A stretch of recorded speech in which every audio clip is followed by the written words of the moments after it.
Wayanad DCC treasurer NM വിജയന്റെ ആത്മഹത്യയിൽ കോൺഗ്രസ് നേതൃത്വം കുരുക്കിൽ.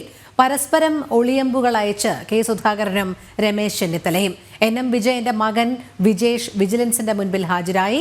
Vigilance DYSP വിജേഷിന്റെ മൊഴിയെടുക്കുന്നു. വിവരങ്ങളുമായി അർജുൻ PS ചേരുന്നു. Arjun, Wayanad DCC treasurer NM വിജയന്റെ ആത്മഹത്യയിൽ കോൺഗ്രസ് നേതൃത്വം കൂടുതൽ കുരുക്കിലേക്ക് നീങ്ങുകയാണ്. എന്തായാലും ഇതിൽ പരസ്പരം പോരടിക്കുന്ന ഒരു സാഹചര്യം കൂടി ഉണ്ടാകുന്നുണ്ട്. വിവരങ്ങൾ.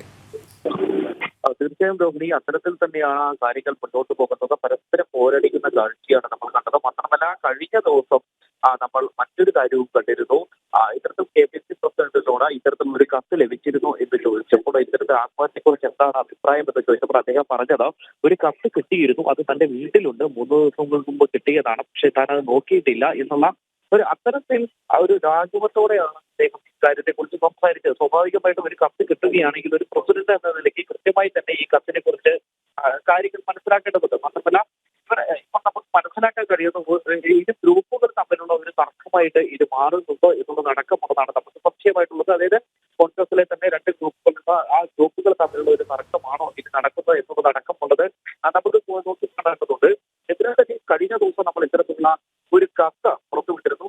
മാത്രമല്ല, ഇന്ന് രാവിലെ നമ്മൾ മറ്റൊരു വാർത്തയും പുറത്തുവിട്ടിരുന്നു. അതായത് ഇവരെ സ്വാധീനിക്കാൻ ശ്രമിച്ചത് ബന്ധുക്കൾ പറയുന്നു. ഒരു ബന്ധു എന്ന് പറയുന്നതടക്കം നമ്മൾ പുറത്തുവിട്ട കാര്യമാണ്. അതായത് ഇവർ മരണപ്പെട്ടതിന് ശേഷം തുടർന്ന് ഈ കോൺഗ്രസുകാരൊക്കെ ഈ ഇദ്ദേഹത്തിന്റെ വീട്ടിൽ NM വിജയന്റെ വീട്ടിലെത്തുകയും തുടർന്ന് ഇവിടെ എന്തെങ്കിലും കത്തുകൾ എഴുതി വെച്ചിട്ടുണ്ടോ അല്ലെങ്കിൽ അത്തരത്തിലുള്ള എന്തെങ്കിലും സാഹചര്യമുണ്ടോ എന്നുള്ളതടക്കം പരിശോധിക്കുവാൻ വേണ്ടി കോൺഗ്രസ് നേതൃത്വം അടക്കം അവിടെ എത്തിയിട്ടുണ്ട് എന്നുള്ളതാണ് നമുക്ക് മനസ്സിലാക്കാൻ സാധിക്കുന്നത്. തുടർന്ന് ഇത്തരത്തിൽ വീട്ടിലുള്ള ആളുകളോട് സംസാരിക്കുന്നു, അവരെ സ്വാധീനിക്കാൻ ശ്രമിച്ചു എന്നുള്ളതടക്കമുള്ള ഗുരുതരമായിട്ടുള്ള ആരോപണമാണ് ആ കുടുംബം ഉന്നയിച്ചിട്ടുള്ളത്. പക്ഷേ പോലീസ് ഇപ്പോൾ വിജിലൻസ് അന്വേഷണം ഇപ്പോൾ നടക്കുന്നുണ്ടെങ്കിൽ തന്നെയും കുടുംബം ഇതിൽ അത്ര വലിയ തൃപ്തരല്ല എന്നുള്ളതാണ് നമുക്ക് മനസ്സിലാക്കാൻ സാധിക്കുന്നത്. മാത്രമല്ല, കോൺഗ്രസിലെ ഒരു വിഭാഗത്തിന് തന്നെ ഈ ജില്ലയിലെ ഒരു കോൺഗ്രസ് വിഭാഗത്തിന് തന്നെ വലിയ രീതിയിൽ ഒരു പ്രതിഷേധം ഈ കാര്യത്തിലുണ്ട്. അതായത് ഇത്ര നാളായിട്ടും IT ബാലകൃഷ്ണന്റെ പേര്, MLA IT ബാലകൃഷ്ണന്റെ പേരും അതുപോലെ തന്നെ ഇപ്പോഴുള്ള DCC പ്രസിഡന്റിന്റെ ആ പേരും അപ്പച്ചന്റെ പേരും ഇതിൽ ഉൾപ്പെട്ടിട്ടുണ്ട്. പക്ഷേ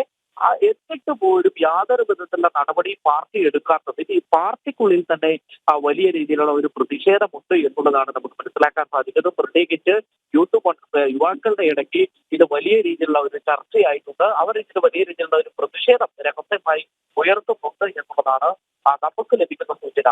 അത്തരത്തിലാണെങ്കിൽ ഇന്ന് മകൻ എന്തായിരിക്കും മൊഴി നൽകുക എന്നുള്ളത് കൂടി നമുക്ക് നോക്കേണ്ടതുണ്ട്. കൃത്യമായി തന്നെ മകൻ കഴിഞ്ഞ ദിവസങ്ങളിൽ പറഞ്ഞത് അച്ഛൻ വലിയ ഒരു മാനസിക സംഘർഷത്തിലായിരുന്നു, വലിയ രീതിയിൽ സാമ്പത്തിക ക്രമക്കേടുകളുണ്ട്. മാത്രമല്ല, ഇത്തരത്തിൽ തനിക്ക് ലഭിക്കേണ്ട ജോലി, അതായത് NM വിജയൻ കൃത്യമായി എഴുതിയിട്ടുള്ള മകന് ലഭിക്കേണ്ട ഒരു ജോലിയൊക്കെ കളഞ്ഞാണ് അത്തരത്തിൽ മകന് ലഭിക്കേണ്ട ജോലി മാറ്റിവെച്ച് മറ്റൊരാൾക്ക് ആ ജോലി നൽകുന്ന ഒരു സാഹചര്യമുണ്ട്. ഒരു ബാങ്കിലേക്ക് ജോലി നൽകുന്ന ഒരു സാഹചര്യം ഉണ്ടായിരുന്നു. അതൊക്കെ താൻ അനുഭവിച്ചത് ഈ പ്രസ്ഥാനത്തിന് വേണ്ടിയാണ് താൻ ജീവിച്ചത്. ഈ അർബൻ ബാങ്കുമായി ബന്ധപ്പെട്ട കോഴ വിവാദത്തിൽ ഈ കൃത്യമായി തന്നെ ഈ ആത്മഹത്യാക്കുറിപ്പിൽ അടക്കം എഴുതിയിട്ടുണ്ട്.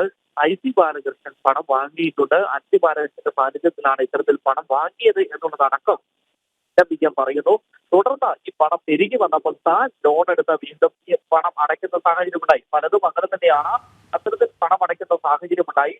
എന്നാൽ പിന്നീട് തനിക്ക് ഒരു സാമ്പത്തിക ബാധ്യത വന്നപ്പോൾ ആരും പാർട്ടി പോലും തന്റെ ഭാഗത്തില്ല എന്നുള്ളതാണ് ഇത്തരത്തിൽ പറയുന്നത്. മാത്രമല്ല, ഇതിന് മുൻപുണ്ടായിരുന്ന ഈ DCC പ്രസിഡന്റുമാരുണ്ട്, അവരും ഇത്തരത്തിൽ പങ്കാളികളാണെന്ന് പറയുന്നു. അവരും പല നേതാക്കന്മാരും ഇത്തരത്തിൽ തന്നെ കരുക്കളാക്കിക്കൊണ്ട് പണം വാങ്ങുകയും എന്നാൽ നിയമനം നൽകാൻ, അതായത് ബാങ്കുകളിലോ അല്ലെങ്കിൽ മറ്റു സ്ഥാപനങ്ങളിലോ നിയമനം നൽകാമെന്ന് പറഞ്ഞുകൊണ്ട് ഇവരുടെ കയ്യിൽ നിന്നും മറ്റുള്ളവരുടെ കയ്യിൽ നിന്നും പണം വാങ്ങുകയും തുടർന്ന് താൻ ട്രഷറർ ആയതുകൊണ്ട് തന്റെ മേലിൽ മാത്രം ഈ ഭാരം ചുമത്തിക്കൊണ്ട് ഇവർക്ക് നിയമനം നൽകാതെ താനാണ് ഇത് ഉത്തരവാദി എന്ന് പറഞ്ഞുകൊണ്ട് അവരെല്ലാം കൈയൊഴിയുന്ന ഒരു സാഹചര്യമാണ് ഉണ്ടായത്.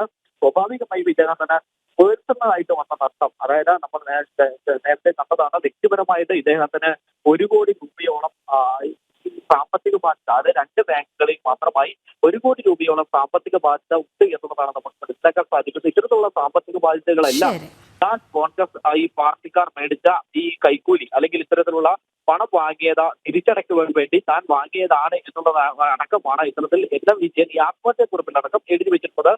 വരും ദിവസങ്ങളിൽ എന്തിനാ തന്നെയും ഇവർ തമ്മിലുള്ള VD സതീശനും അല്ലെങ്കിൽ തന്നെ KPC പ്രസിഡന്റും തമ്മിലുള്ള വിഷയം ഏത് തരത്തിലേക്ക് പോകുമെന്നത് നമുക്ക് നോക്കി കാണേണ്ടതുണ്ട്. ശരി, അർജുൻ PS ആണ് വിവരങ്ങൾ നൽകിയത്.